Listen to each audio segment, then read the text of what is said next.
Millions have left parts of the Muslim world in recent decades, fleeing civil war, religious authoritarianism, and economic collapse. They cross deserts and seas, then land not in nearby wealthy Gulf states but in Europe, the UK, Germany, France, Sweden, places with different languages and customs that still offer hospitals, schools, and legal rights. Meanwhile, countries that are closer and culturally similar often keep their doors shut. Why does Europe become the final refuge despite its colonial past? The answer reveals a deeper split: weaknesses within parts of the Muslim world and Europe's own identity crisis. After World War II, Europe was shattered, economies broken, cities in ruins, moral authority compromised.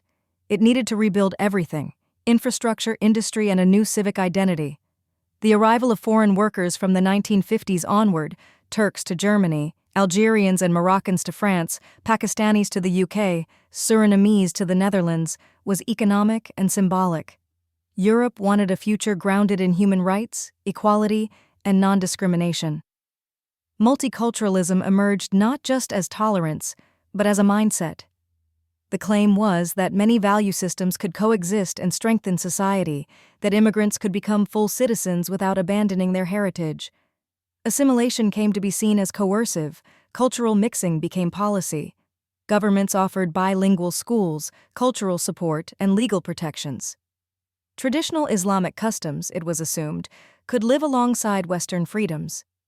Over time, Europe, once seen as an adversary by many in the Muslim world, became a refuge. Germany took in over 1 million Syrians in 2015. Sweden, with around 10 million people, protected nearly 200,000 between 2014 and 2017. France, Belgium, the Netherlands, and some Eastern European states accepted quotas. Refugees were given access to healthcare, public schools, free language courses, job programs, and often a path to residency or citizenship. Muslims now make up roughly 8% of Europe's population and could surpass 10% as younger demographics and higher birth rates play out. But here's where it gets complicated. Many immigrants come for rights and safety, not cultural affinity. They value the protections but may not accept the underlying values. Europe assumed integration would follow, give people security and opportunity, and mindsets would shift. Reality is more stubborn. People don't just bring language and faith, they bring social norms, family hierarchies, collectivist loyalties, and gender expectations that can clash with Europe's liberal individualism. They flee failing states, but not necessarily the ideas that contributed to failure. They leave the territory, but keep the norms. In parts of Paris, Malmö, and Berlin, micro-communities have formed where informal authorities, imams, clan leaders, hold sway. Group rules can override national law. Social pressure, informal surveillance, symbolic punishments, deference to the clan. In some schools, girls are pressured to wear hijab even when not required. Teen girls may be penalized for dating, going out alone, or dressing a certain way. At home, strict gender roles and paternal authority persist. Some parents distrust European schooling that champions autonomy and critical thinking, viewing it as a threat to family control or faith. Not all families follow these patterns, but where they take root, integration stalls. And while these dynamics aren't unique to Islam, the clash between two distinct cultural models intensifies them. The problem is also political: what Europe is willing to demand. Fearing accusations of racism or Islamophobia, authorities often default to passive tolerance. Practices that should be unacceptable, forced marriages, religious pressure on minors, open rejection of democratic norms, are overlooked. Multiculturalism becomes a shield for parallel systems that compete with the state. These aren't only religious structures, but also tribal and familial power networks that provide belonging in unstable contexts and collide with a system built on individual rights and legal equality. So you get a stalemate. Not everyone who seeks refuge wants to change their customs, and those offering shelter hesitate to insist. The result isn't integration, but fragmentation. Girls disappearing from classrooms in adolescence, neighborhoods where police and social workers need mediators to enter, court cases with recurring patterns. Europe faces the question it avoided: can a democracy uphold its principles while coexisting with norms that contradict them? Time hasn't dissolved all tensions. In some places, A generation later, little has shifted. What once looked like tolerance can feel like quiet surrender. The problem isn't diversity, it's the lack of agreed rules and the sense that democratic values are negotiable if a community is loud or sensitive enough.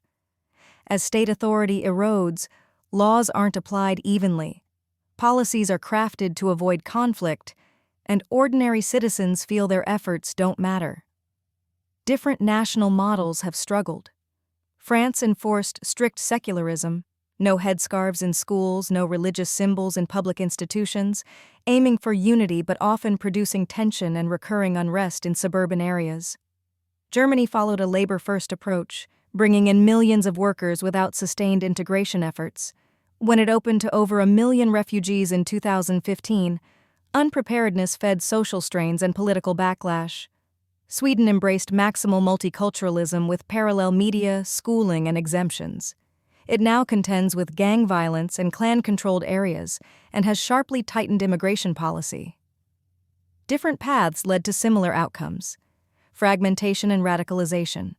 Public services strain where the national language recedes. Civic values like equality and religious neutrality lose ground under communal pressure.